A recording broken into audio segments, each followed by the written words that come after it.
Assalamualaikum semua. Hari ni saya nak tunjuk cara pakai mask dan guna hand sanitizer dengan betul.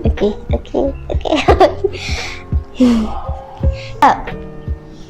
Cara yang pertama, ambil sekeping mask dan bezakan bahagian atas dan bawah mask. Tekan bersini ikut keselesaan tau. Sekarang saya nak tunjuk cara pakai hand sanitizer pula.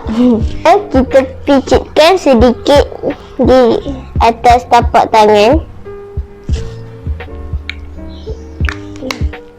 Kemudian gosok seluruh pergelangan tangan.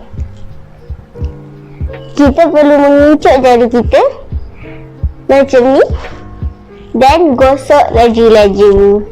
Dah siap. Terima kasih. Bye.